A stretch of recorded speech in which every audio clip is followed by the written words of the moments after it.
everyone, how are you all? Hope you all are good. Today students, we are going to start our second chapter of class 7 which is about acid, bases and salt. तो students आज हम discuss करेंगे कि हमारे पास जो चीज़ें हम लोग अपने रेगुलर बेसिस पे खाते हैं, यूज़ करते हैं, वो किस तरीके से एसिडिक बेसिक नेचर की होती हैं, सॉल्ट्स क्या होते हैं, तो सभी आज हम डिस्कस करें. चल, सी different food items have different tastes, isn't it? They are salty, sour, sweet, or bitter. Why do you think it is so? This is because each of these substances has a different chemical nature. जी बच्चों, आप लोग जो चीजें खाते हो आपने देखा होगा सभी चीजों का टेस्ट डिफरेंट होता है. कुछ चीजें सॉल्टी है, सार है, स्वीट है, बिटर है. अब ये रीजन क्या है इनके पीछे का? ये जो टेस्टेस है सभी चीजों के डिफरेंट है. What is the reason, what is the cause of these different tastes? तो बच्चों होता क्या है कि हर एक सब्सटेंस का अपना एक केमिकल नेचर होता है. ठीक है, हर एक ईटेबल सब्सटेंस, कोई ईटेबल नहीं भी है लेकिन हर एक सब्सटेंस का अपना एक केमिकल नेचर होता है. ठीक, you already know that vinegar, lemon juice, orange juice and many other foods taste sour. अगर vinegar, lemon juice, orange juice ये सभी आपने टेस्ट अगर करें तो आपने देखा सबका टेस्ट सार होता है, खट्टा होता है. Okay, why do these things taste sour? अब ये चीजें खट्टी है कि? सो बच्चों, they are do so because of they all contain acid. तो दैट मीन्स व्हाट, कि जितनी भी चीजें आपको खट्टी टेस्ट आता है, जितनी भी चीजें सार टेस्ट की आपने आज तक देखी हैं, वो सभी क्यों है सार? Because of their acidic nature, because they contain acids in them. ठीक, चलो, सो लेट अस परफॉर्म और सी एन एक्टिविटी. आपको यहाँ पे एक एक्टिविटी गिवन है, कुछ फूड आइटम्स आपको गिवन है. See what they have given. To find the taste of some common substances. कुछ कॉमन सब्सटेंसेस है. Collect small amount of the edible substances mentioned in the table below. Taste each separately.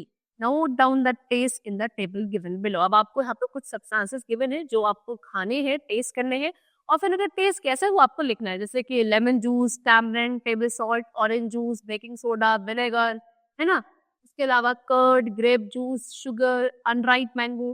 तो ये सभी चीजें आपको खाकर एक बार डायरेक्ट टेस्ट लिखना है, ऑब्जर्व करना है कि कैसे टेस्ट था.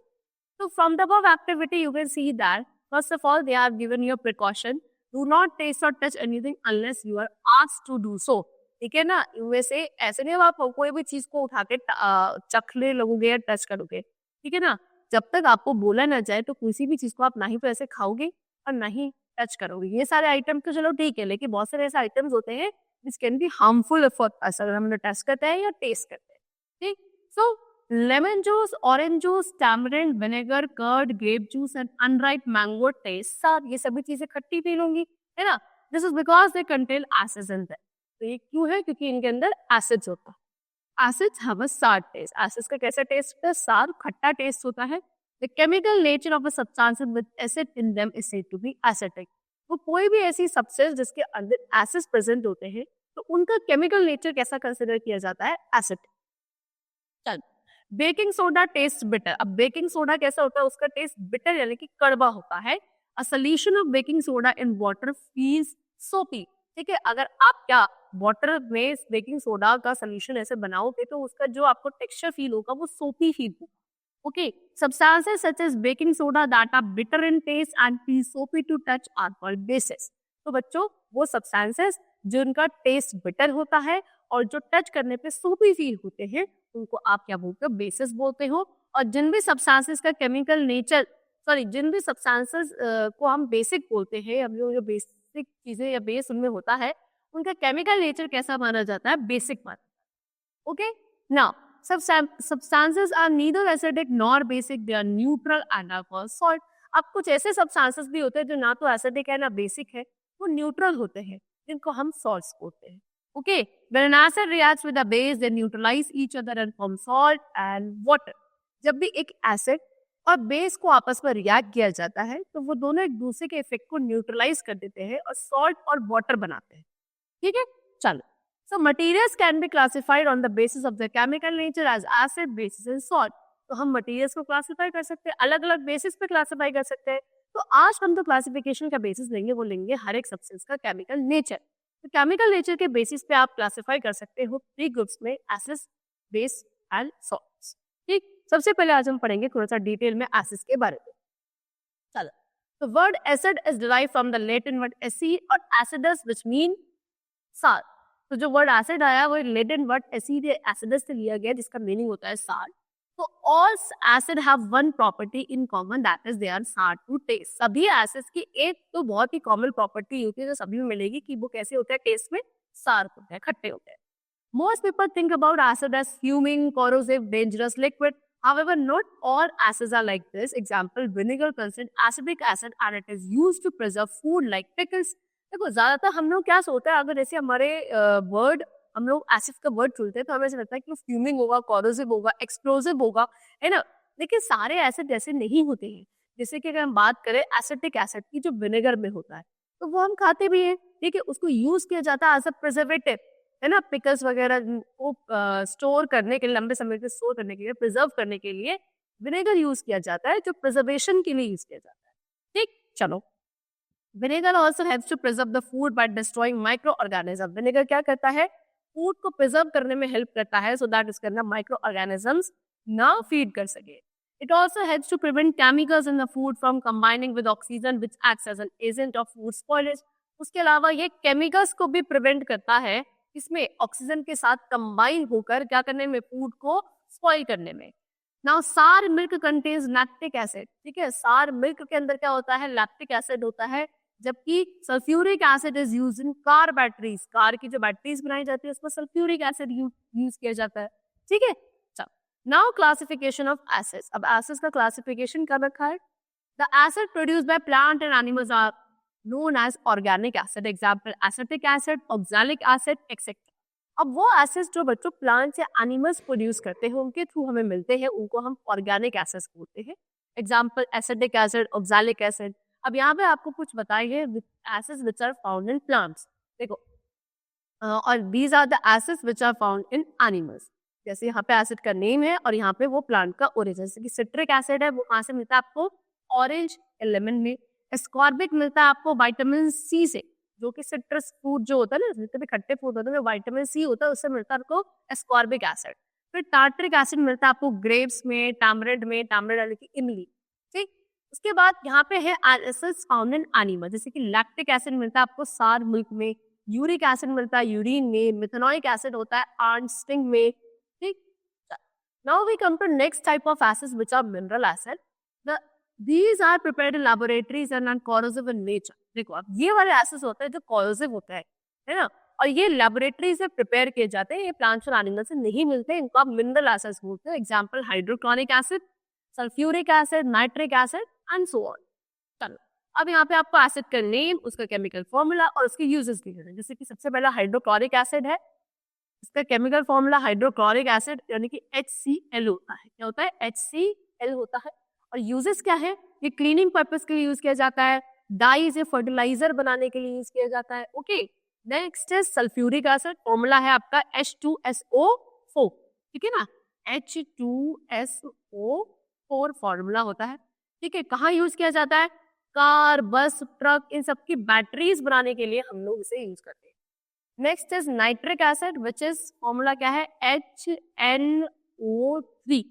ओके, कहाँ यूज किया जाता है, गोल्ड्स में, यानी कि जो आपके सुनार होते हैं वो इसको यूज करता है, किसके लिए, गोल्ड या सिल्वर के जितने भी ऑर्नामेंट्स होते हैं उनको क्लीन करने के लिए इस एसिड का यूज किया जाता है। ठीक है, चलो, now one element is common to all acid that is hydrogen. The presence of hydrogen is very essential for the substance to behave as an acid. देखो बच्चों, आपने क्या देखा होगा कि सभी एसिड्स में जितने मैंने आपको बताया एक एलिमेंट सब में कॉमन था क्या, H, विच इज हाइड्रोजन। तो किसी भी एक एसिड को एसिड बनने में हाइड्रोजन बहुत जरूरी है, यानी कि हाइड्रोजन एक एसेंशियल एलिमेंट है किसी भी एक एसिड के कॉम्पोजिशन में, यानी कि उसके एसिडिक नेचर के लिए। Arrhenius was the first Swedish chemist to define acid. Arrhenius जो थे वो पहले स्वीडिश केमिस्ट थे जिन्होंने एसिड्स को डिफाइन किया था।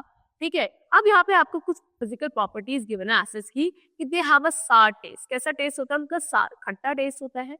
दे आर सॉल्युबल इन वाटर, यानी कि पानी में आसानी से क्या हो सकते हैं, डिसॉल्व हो सकते हैं। All acids when dissolve in water form a clear solution. अगर आप किसी भी एसिड्स को पानी में डिसॉल्व करते हो तो एकदम क्लियर सॉल्यूशन ये लोग बनाते हैं। Depending on the amount of water acids can be either dilute और कॉन्सेंट्रेटेड। अब आप कितने अमाउंट ऑफ वाटर में इनको डिसॉल्व कर रहे हो, उस बेसिस पर एसिड आपके दो हो सकते हैं, एक तो डाइल्यूट है, कॉन्सेंट्रेट। यानी कि अगर amount of water is more in an acid, पानी ज्यादा है, एसिड कम है, उसको आप बोलोगे डाइल्यूट एसिड। लेकिन if the amount of water is less, it is called concentrated acid. लेकिन पानी का अमाउंट कम है, एसिड का अमाउंट ज्यादा है, तो उसको कॉन्सेंट्रेटेड एसिड बोलते हैं। उसके अलावा heat is produce when a strong acid is mixed with water. अगर एक स्ट्रॉन्ग एसिड को वाटर के साथ मिक्स किया जाता है तो हीट एनर्जी प्रोड्यूस होती है। Thus, to make a dilute solution of acid, always add acid to water slowly and never pour water on acid. इसलिए कभी भी अगर आप किसी एसिड को डाइल्यूट कर रहे हो, है ना, तो कभी भी क्या पानी को एसिड में नहीं डाला जाएगा, ठीक है ना, एसिड को पानी में डाला जाएगा धीरे, ठीक है। चल, उसके बाद क्या है, asset turns blue litmus paper red. Acid क्या करते हैं, ब्लू लिटमस पेपर को रेड में कन्वर्ट कर देते हैं। Acids conduct electricity in solution form. Acids क्या करते हैं, इलेक्ट्रिसिटी इनके थ्रू पास करी जा सकती है, लेकिन सोल्यूशन फॉर्म में होने चाहिए। Acids are corrosive in nature. Corrosive होते हैं नेचर में, सारे नहीं होते हैं, ओके। सिर्फ जो मिनरल एसिड्स होते हैं वो कोरोसिव होते हैं। They can cause severe burn injuries to the skin, destroy paper, cloth and wood and even corrode metals like iron and aluminium. यानी कि क्या ये सीवियर बर्न जला सकते हैं आपकी स्किन को, पेपर डिस्ट्रॉय कर सकता है, क्लॉथ एंड वुड खराब कर सकते हैं, इनफैक्ट ये मेटल्स भी कोरोड कर सकते हैं। Now for this reason acids are generally stored in glass और सेरेमिक कंटेनर्स। इसीलिए एसिड्स को क्या ग्लास में या जो सेरेमिक के बने हुए कंटेनर्स होते हैं उनमें स्टोर किया जाता है, मेटल के कंटेनर्स में स्टोर नहीं किया जाता। Now basicity of acid, the number of hydrogen ion that is H+ ion furnished by one molecule of an acid or dissolving in water is called basicity of an acid। ठीक है, कभी भी आप किसी acid के एक molecule को जब पानी के अंदर डालते हो, अब पानी में डिसॉल्व होने के बाद वो एक मॉलिक्यूल एसिड का कितने H+ आयंस रिलीज करता है, उतनी उसकी बेसिसिटी होती है। That is known as basicity of acid. Example given है कि one molecule of hydrochloric acid, hydrochloric acid का एक मॉलिक्यूल कितने 1 हाइड्रोजन आयन को फर्निश करता है। दैट मीन्स हाइड्रोक्लोरिक एसिड की बेसिसिटी कितनी थी, 1 थी। और आप जिसकी बेसिसिटी 1 होती है, ऐसे एसिड्स को क्या बोला जाता है, मोनोबेसिक एसिड कहा जाता है। दैट मीन्स हाइड्रोक्लोरिक एसिड एक मोनोबेसिक एसिड है।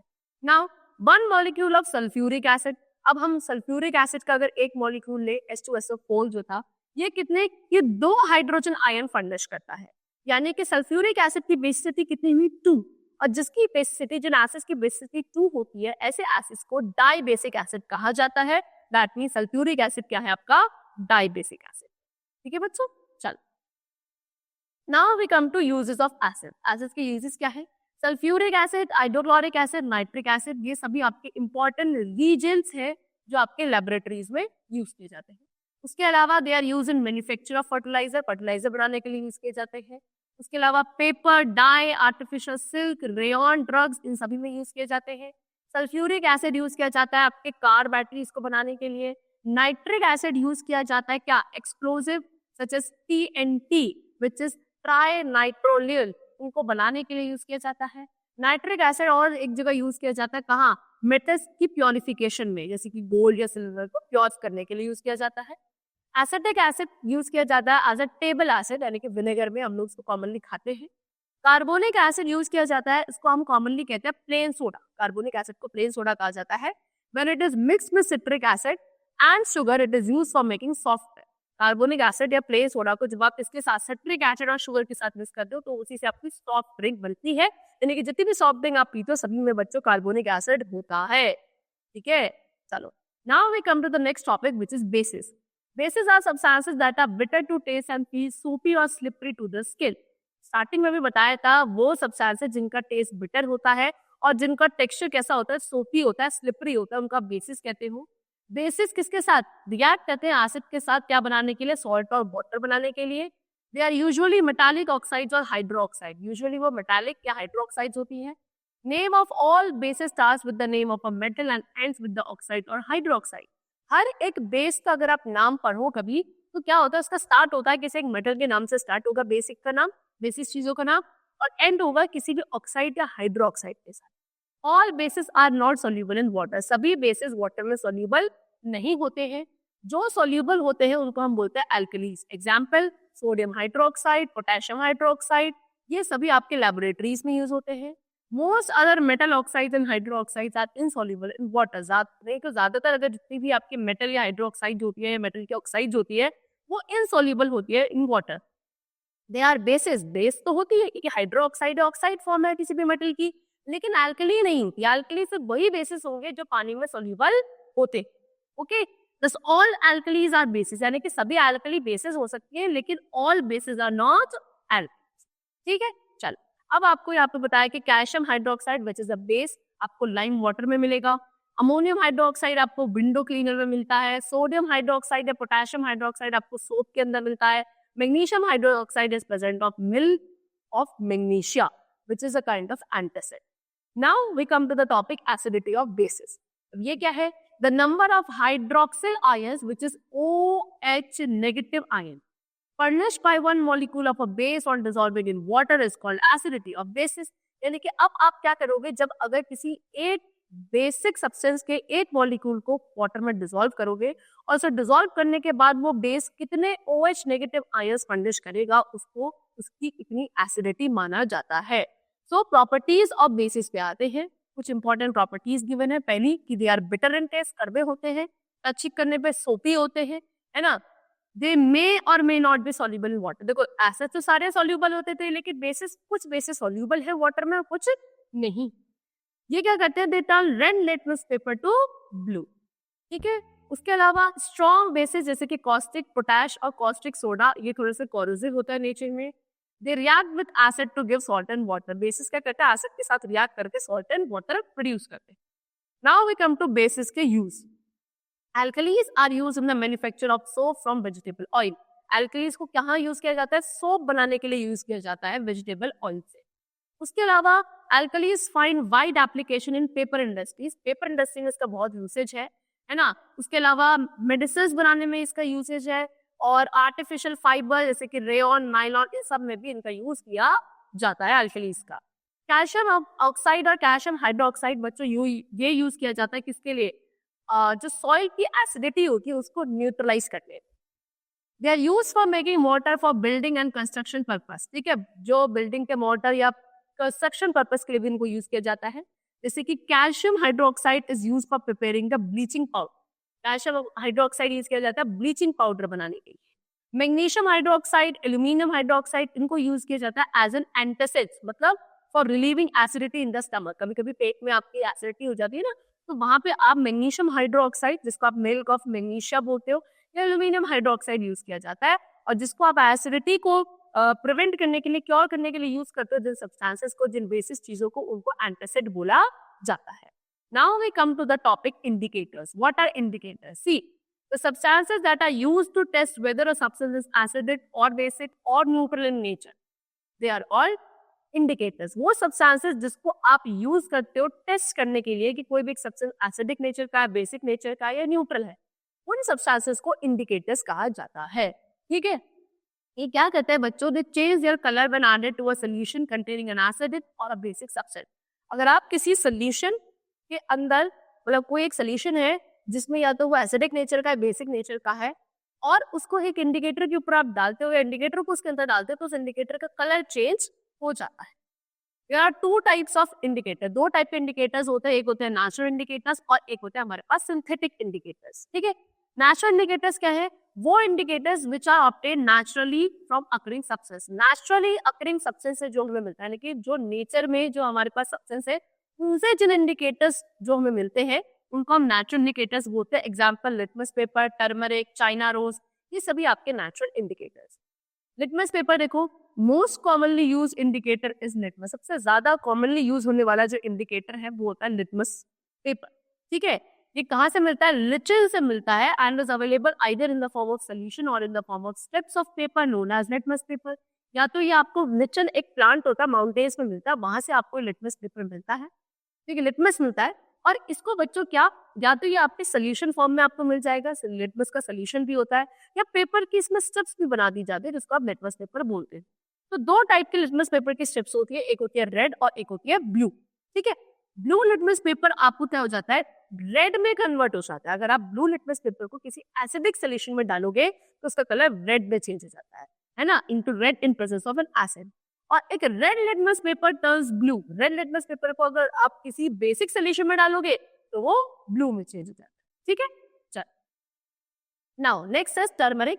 Turmeric is used as another natural indicator, एक दूसरा नेचुरल इंडिकेटर है ये। It is of yellow colour, हल्दी जैसे आप है ना नेचुरली तो मिलती है, येलो कलर की होती है ना। उसके अलावा turmeric paper turns into red when it is dipped into basic solution. अगर आप टर्मरिक पेपर को, हल्दी का मतलब पेपर है, इस पर हल्दी लगाकर आप उसको किसी बेसिक सॉल्यूशन में डालोगे तो उसका कलर रेडिश हो जाएगा, लेकिन it does not change its colour with acidic solution. Turmeric का कोई कलर चेंज नहीं होता, वो येलो का येलो ही रहता है अगर वो एसिडिक सॉल्यूशन में डिप किया जाता है। Next we come to China rose. Extract of China rose petal can be used as an indicator. China rose बच्चों ये होता है जिसको आप हिबिस्कस भी बोलते हैं, हिबिस्कस का फ्लावर होता है उसको आप चाइना रोज कहते हो। तो इसकी जो पेटल्स होती है, इससे हम जो एक्सट्रैक्ट निकालते हैं उसको हम यूज कर सकते हैं एज एन इंडिकेटर, ठीक है। This can also be use to make paper indicator. इसको पेपर इंडिकेटर बनाने के लिए भी यूज किया जा सकता है।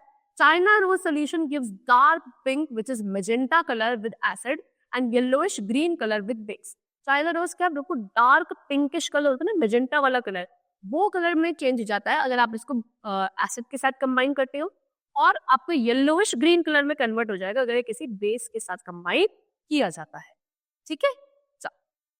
Now we come to the topic synthetic indicators. Synthetic indicators क्या है? देखो, the indicators that are made in laboratory to differentiate between acid and basis are called synthetic indicators. Okay, the two common synthetic indicators are phenolphthalein and methyl orange. अब वो indicators जो industries या laboratories में बनाए जाते हैं किस चीज के लिए, एसिड और बेस के बीच में डिफरेंशिएट करने के लिए, उनको हम सिंथेटिक इंडिकेटर्स बोलते हैं। दो टाइप के इंडिकेटर्स है हमारे पास सिंथेटिक, एक आपका है फेनोल्फ्थालीन, दूसरा है मिथाइल ऑरेंज। देखो, फेनोल्फ्थालीन क्या है? ये एक सिंथेटिक इंडिकेटर है जो क्या होता है, turn pink in basis. Basis में वैसे इसका जो अपना कलर है बच्चों वो एक कलरलेस है, कलरलेस लिक्विड होता है फेनोल्फ्थालीन, लेकिन अगर आप इसमें कुछ बेसिस ऐड करोगे तो ये पिंकिश कलर का हो जाएगा और कलरलेस ही रहेगा अगर इसमें आप कुछ एसिड ऐड कर दो। Next is methyl orange. नाम से समझ में आ रहा है इसका अपना ओरिजिनल कलर ऑरेंज होता है, ठीक है, सिंथेटिक इंडिकेटर है। टर्न्स ऑरेंज इन एसिड, यानी कि ऑरेंज कलर का ही रहेगा एसिड्स में और येलो कलर का चेंज हो जाएगा इन बेसिस। इस तरीके से इंडिकेटर्स बच्चों यूज किए जाते हैं किस चीज के लिए, एसिड और बेसिस के बीच में डिफरेंशिएट करने के लिए। यहाँ पे आपको टेबल पूरे गिवन है, इंडिकेटर कौन सा इंडिकेटर है, एसिड में उसका कैसा कलर होता है और एल्कली में उसका यानी कि बेसिस में उसका कलर कैसा होता है, जो हमने ऊपर अभी डिस्कस कर लिया है। Now we come to the topic neutralization reaction. See, neutralization is a type of chemical reaction in which a strong acid and a strong base react with each other to form salt and water with the evolution of heat. एक strong acid और एक strong base को आपस में जब आप combine करते हो तो वो salt plus water plus heat का formation करते हैं और इस पूरे chemical reaction का नाम होता है neutralization reaction. Such reaction in which heat is evolved are known as exothermic reaction. और एक important चीज, ऐसे रिएक्शंस जहां पे क्या हीट भी इवॉल्व होती है उसको हम एक्सोथर्मिक रिएक्शन भी कहते हैं। This neutralization reaction is an exothermic reaction. इसका मतलब क्या हुआ कि न्यूट्रलाइजेशन रिएक्शन भी एक एक्सोथर्मिक रिएक्शन है। Salt formed after the reaction is neutral that is neither acidic nor basic. Neutralization reaction के बाद जो आपको सॉल्ट मिलता है ये न्यूट्रल होता है, यानी कि ना तो एसिडिक नेचर का होता ना ही बेसिक नेचर का होता है। चलो अब आते हैं न्यूट्रलाइजेशन पे। सी, अभी बताया when an acidic solution and the basic solution are mixed in suitable amount में mix किया जाता है तो both the acidic nature of the acid and the basic nature of the bases are destroyed। तो उससे क्या होता है, एसिड का एसिडिक नेचर और बेस का बेसिक नेचर दोनों ही खत्म हो जाते हैं, है ना। इस प्रोसेस को बोलते हैं न्यूट्रलाइजेशन, क्योंकि जो आपका प्रोसेस होता है बोला दोनों ही एक दूसरे के इफेक्ट को न्यूट्रल कर देता है, एसिड बेस का और बेस एसिड का। Resulting solution is neither acidic nor basic. जो मिलता है एंड में आपका सोल्यूशन वो ना तो एसिडिक होता ना ही बेसिक होता, यानी कि न्यूट्रलाइजेशन रिएक्शन में हीट भी प्रोड्यूस होती है, ठीक है। चलो अब in neutralization reaction new substances form. Neutralization में क्या होता है बच्चों, न्यू सब्सटेंस बनता है और उस सब्सटेंस का नाम है सॉल्ट। सॉल्ट एसिडिक भी हो सकता है, बेसिक भी हो सकता है और न्यूट्रल भी हो सकता है। तो न्यूट्रलाइजेशन रिएक्शन मतलब क्या हुआ, एसिड प्लस बेस क्या देता है, salt plus water plus heat, ठीक है। अब following reaction is an example of neutralization reaction. अब आपको एग्जांपल दे रखा है HCl हाइड्रोक्लोरिक एसिड, एक स्ट्रॉन्ग एसिड है, उसके साथ आपने NaOH सोडियम हाइड्रोक्साइड जो कि एक स्ट्रॉन्ग बेस है, इनको कंबाइन किया तो बच्चों आपको एक सॉल्ट मिला NaCl सोडियम क्लोराइड, ठीक है, साथ में water plus heat. Sodium chloride is a common salt जो हम यूज करते हैं अपने घर में, एडिबल सॉल्ट, ठीक है। चलो अब आता है टॉपिक किस पे, हम सॉल्ट को। क्या है salt? See salt are the compound that are form by the reaction of an acid with a base. अभी 2 सेकंड पहले पढ़ा है कि ऐसे न्यूट्रल कंपाउंड जो एक एसिड और बेस को कंबाइन करने के बाद मिलते हैं, ऐसे केमिकल कंपाउंड्स को आप क्या बोलते हो? सॉल्ट्स बोलते हो। They are crystalline compound and are soluble in water. कैसे होते हैं? क्रिस्टल फॉर्म में मिलते हैं और आपके वाटर में सॉल्युबल होते हैं। The solution are good conductors of electricity. इनका सोल्यूशन अगर आप यानी कि इनको वाटर में डिसॉल्व कर लोगे तो ये अच्छा कंडक्टर कहलाती है इलेक्ट्रिसिटी का। Ammonium chloride, copper sulphate, ferrous sulphate, silver nitrate, ये कुछ कॉमन से सॉल्ट है जो हम लैबोरेटरीज में यूज करते हैं। अब प्रॉपर्टीज पे आता है सॉल्ट की। Salt are usually soluble in water, यानी कि पानी में आसानी से सॉल्युबल है। Most of the solid salts are solid with high melting point and boiling point. ज्यादातर सॉलिड जो सॉल्ट्स होते हैं वो आपकी सॉलिड होते हैं और इनका मेल्टिंग और बॉइलिंग पॉइंट दोनों ही हाई होता है। Salt solution water are good conductors of electricity, ठीक है। इनको क्या जब आप इनको वाटर में डिसॉल्व कर लेते हो और इनका जो वाटर सोल्यूशन होता है सॉल्ट के साथ, वो एक अच्छा कंडक्टर है इलेक्ट्रिसिटी का। उसके अलावा certain salt have some water and molecules attached to them. अब कुछ सॉल्ट्स होते हैं जिनमें वाटर के मॉलिक्यूल्स इनके साथ अटैच रहते हैं, इनको आप बोलते हो hydrated salt, okay. And the water molecules attached to the salt are called water of crystallization. और जो वाटर मॉलिक्यूल्स इनके साथ अटैच रहते हैं उनको बोला जाता है crystallization of water of crystallization, ठीक है। यानी कि जो सॉल्ट के साथ वाटर के क्रिस्टल अटैच होंगे उनको हाइड्रेटेड सॉल्ट बोला जाएगा और जो वाटर के मॉलिक्यूल्स अटैच रहते हैं उनको बोला जाता है वाटर ऑफ क्रिस्टलाइजेशन। चलो, the number of water molecules is usually fix. अब कितने वाटर मॉलिक्यूल्स अटैच होंगे वो फिक्स रहता है and is loosely bound to the molecule of a salt. और ज्यादा बहुत स्ट्रॉन्ग फोर्स ऑफ अट्रैक्शन के साथ बाउंडेड नहीं रहते, बहुत ही लूजली बाउंडेड रहते हैं सॉल्ट के साथ। जैसे कि एग्जाम्पल है कॉपर सल्फेट। कॉपर सल्फेट होता है CuSO4, ठीक है, और इसके साथ देखो 5H2O लिखा है, यानी किसके साथ 5 मॉलिक्यूल्स ऑफ वाटर के अटैच होते हैं। कैसे कलर होता है? ब्लू कलर होता है। फिर आपके पास iron sulphate which is FeSO4.7H2O। 7H2O मतलब कितने मॉलिक्यूल्स है वाटर के? इसके साथ 7 मॉलिक्यूल्स है। किस कलर का होता है? ग्रीन कलर का होता है आपका आयरन सल्फेट। चलो अब आते हैं next which is anhydrous salt. Anhydrous salt क्या होते हैं?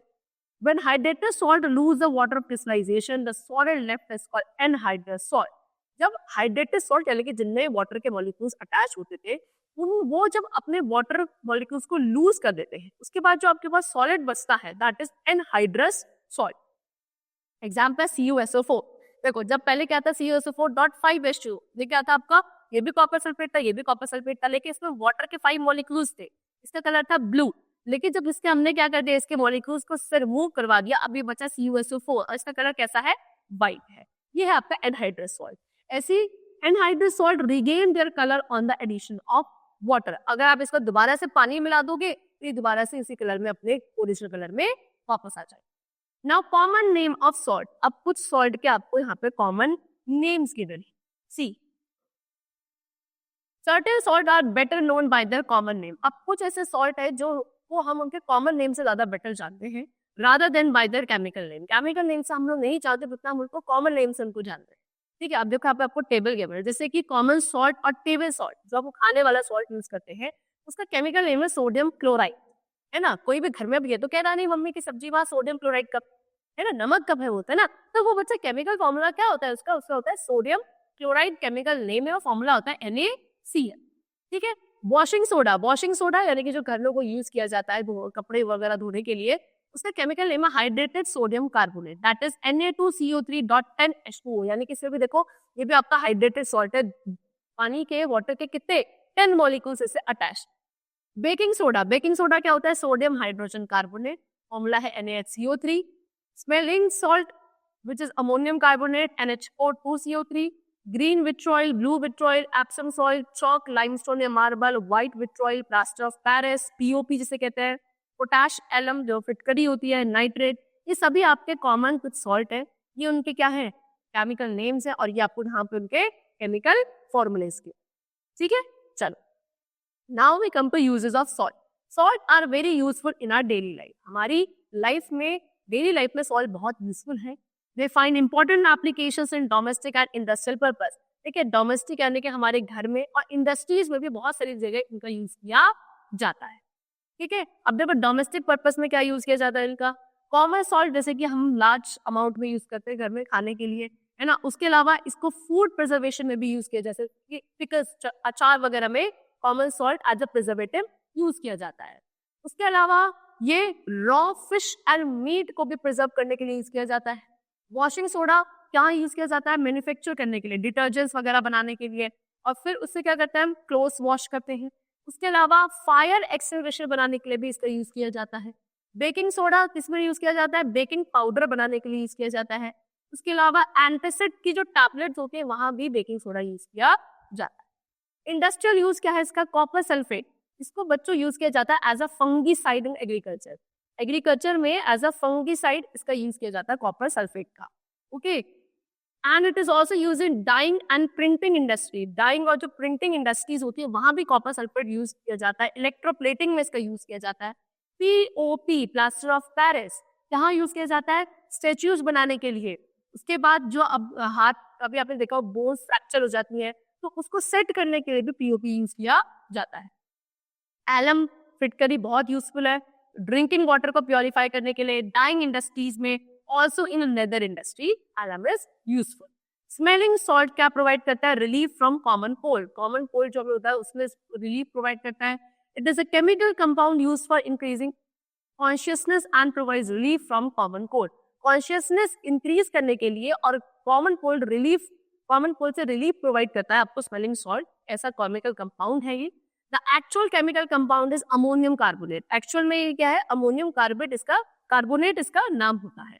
Nitrate which is potassium nitrate, इसका यूज किया जाता है एक्सप्लोजिव बनाने के लिए, जैसे कि गन पाउडर, फर्टिलाइजर और क्रैकर्स वगैरह बनाने के लिए इसका यूज किया जाता है। चलो now we come to the topic neutralization in everyday life. अब एवरीडे लाइफ में हम लोग न्यूट्रलाइजेशन रिएक्शन बहुत जगह देखते हैं, उनमें से एक आदमी हमें आज डिस्कस करनी है। सी, सबसे पहला है इंडाइजेशन ट्रीटमेंट।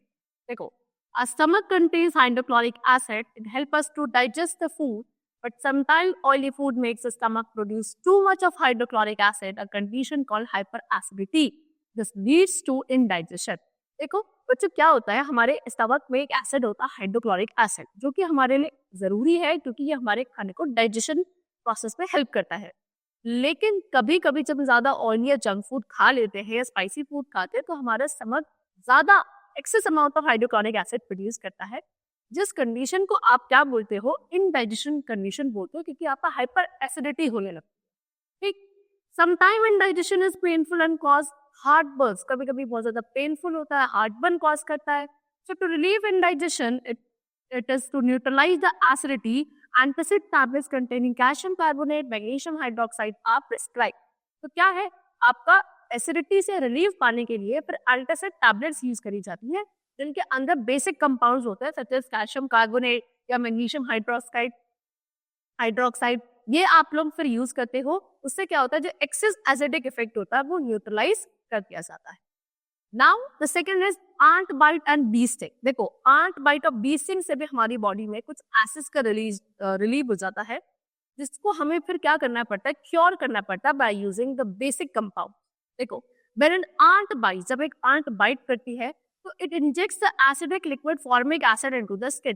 तो क्या एक एसिडिक लिक्विड जिसको फॉर्मिक एसिड करते हो वो हमारी बॉडी में इंजेक्ट करके चली जाती है। Now the effect of the acid can be neutralized by rubbing the moist baking soda, which is sodium hydrogen carbonate, or calamine solution which contains zinc carbonate. अब उसका जो वो एसिडिक इफेक्ट है उसको आप न्यूट्रलाइज कर सकते हो। कैसे, उस जगह को, उस पर्टिकुलर रीजन को रब करके, किससे रब करके, या तो बेकिंग सोडा के से रब करके, जो कि क्या है, सोडियम हाइड्रोजन कार्बोनेट है, या फिर कैलामाइन सोल्यूशन को आप यूज कर सकते हो जिसमें कि आपका जिंक कार्बोनेट होता है। दोनों ही आपके बेसिक सब्सटेंसेस है, इनको यूज करने से जो फॉर्मिक एसिड आर्सिंग रिलीज करके जाती है उससे रिलीफ पाया जा सकता है। तो देखो आप यहाँ पे किस तरीके से न्यूट्रलाइजेशन रिएक्शंस हो रहे हैं। नाउ अब bee sting is acidic. Bee sting यानी कि बी भी जब काटने के वो भी एसिडिक है, उसको भी न्यूट्रलाइज किया जा सकता है wash bye washing with soap solution which is an alkali. ठीक है ना, जब बी काट ले तो उसके स्टिंग को न्यूट्रलाइज कर सकते हो आप उस एरिया को सोप से वॉश करके। सोप में भी तो एल्कली प्रोडक्ट्स होते हैं, उससे न्यूट्रलाइज किया जा सकता है। उसके अलावा wasp sting is alkali. Wasp sting, wasp होता है आपका जो ततैया होता है ना, वो जब काट लेता है वो बच्चों बेसिक अपना बेसिक लिक्विड रिलीज करके जाता है हमारी बॉडी में। उसको न्यूट्रलाइज करने के लिए आपको यूज करना पड़ेगा कुछ acidic substance like vinegar. Vinegar के अंदर एक वीक एसिड होता है जो क्या करता है उस बेसिसिटी को न्यूट्रलाइज कर देता है जो बी स्टिंग वास्प स्टिंग हमारी बॉडी में रिलीज करती है। Next is soil treatment. See, excessive use of chemical fertilizer makes the soil acidic. Plants do not grow well when the soil is either acidic or too basic. When the soil is too acidic, it is treated with bases like quicklime, calcium oxide or snakeline, calcium hydroxide. देखो क्या होता है, आपका जब बहुत ज्यादा fertilisers का use किया जाता है, एक्सेसिव यूज किया जाता है, तो सॉइल आपकी कैसी हो जाती है बच्चों, एसिडिक नेचर की हो जाती है। अब प्लांट्स कभी भी अच्छे तरीके से ग्रो नहीं कर पाते अगर सॉइल या तो बहुत ज्यादा एसिडिक है या बहुत ज्यादा बेसिक है। ठीक है, अगर बहुत ज्यादा एसिडिक है सॉइल तो उसको फिर बेस से ट्रीट किया जाता है, जैसे कि क्विक लाइन जिसको आप कैल्शियम ऑक्साइड कहते हो या स्नेक लाइन जिसको आप कैल्शियम हाइड्रोक्साइड कहते हो। इसके साथ उस सॉइल को ट्रीट किया जाता है, न्यूट्रलाइज किया जाता है और फिर उस एक्सेस एसिड को इफेक्ट खत्म किया जाता है उसका। And if the soil is basic, अगर सॉइल बहुत ज्यादा बेसिक है तो ऑर्गेनिक मैटर ऐड किया जाएगा। ऑर्गेनिक मैटर क्या करते हैं, it releases acids, acids release करते हैं जो उस सॉइल के बेसिक नेचर को न्यूट्रलाइज कर देता है। Next is factory waste. Factory waste को कैसे न्यूट्रलाइज किया जाता है, the wastage of many factories contain acid. बहुत सारी ऐसी फैक्ट्रीज है जिसके वेस्ट में एसिड्स होते हैं। If they are allowed to flow into the water bodies, the acid will kill fish and other organism. अगर इस एसिडिक वाले वेस्ट वाटर को ही हम लोग क्या रिवर बॉडीज में अलाउ करने देते हैं तो ये वहां जाके जो एक्वेटिक प्लांट्स हैं, एनिमल्स हैं, उनकी लाइफ को परेशान कर सकते हो, हार्म कर सकते हैं, यानी कि वो किल कर सकते हो। So the factory waste are therefore neutralized by adding basic substances. तो पहले क्या किया जाता है, जितने भी फैक्ट्री वेस्ट को न्यूट्रलाइज किया जाता है, इनमें बेसिक सब्सटेंसेस ऐड किए जाते हैं, तब इस वेस्ट वाटर को रिलीज किया जाता है into the water bodies. Next is tooth decay. The enamel in our teeth is the hardest substance in our body which is insoluble in water.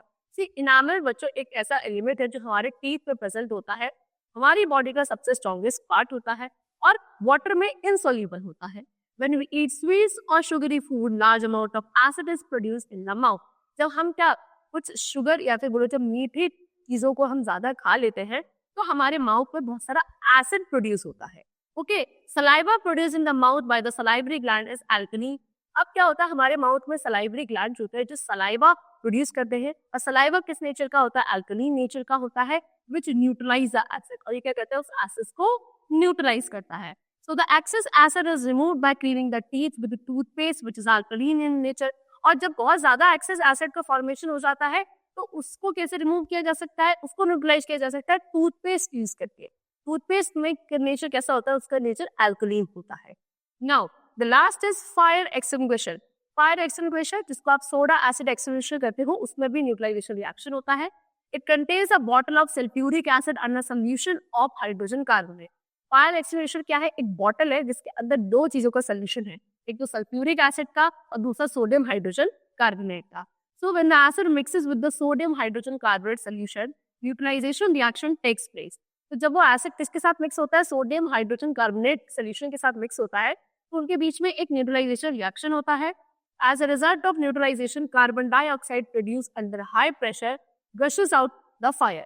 तो जब वो न्यूट्रलाइजेशन रिएक्शन होता है तो उसमें बच्चों कार्बन डाइऑक्साइड गैस प्रोड्यूस होती है, और वो कार्बन डाइऑक्साइड गैस क्या करती है, जब हाई प्रेशर के साथ निकलती है तो जहां भी आग लगी होती है, फायर लगी होती है, उसको एक्सटिंग्विश कर देती है। And the fire is brought under control since carbon dioxide gas does not support burning. और उससे वह जहाँ पे वो फायर लगी होती है वो क्या कर दी जाती है, उनको शांत कर दी जाती है, क्योंकि कार्बन डाइऑक्साइड गैस रिलीज करी जाती है। और क्योंकि हमें पता है कार्बन डाइऑक्साइड गैस क्या कर सकती है, फायर सप्लाई जो होती है उसकी सप्लाई को कट कर देती है। क्योंकि ऑक्सीजन की सप्लाई से ही तो फायर या बर्निंग पॉसिबल होती है, लेकिन हम ऑक्सीजन की सप्लाई कट करके क्या कर रहे हैं, कार्बन डाइऑक्साइड गैस की सप्लाई बढ़ा रहे हैं, जिससे बर्निंग प्रोसेस आगे फर्दर नहीं होता and fire is extinguished. Okay, चल। So students, so far we have discussed all the substances, the nature of the substances such as acidic, basic and salty nature. उसके अलावा हमने न्यूट्रलाइजेशन रिएक्शन पढ़ लिया, indicators के बारे में पढ़ लिया. So that's all for the chapter. The chapter is completed. Hope you all liked it. Thank you everyone.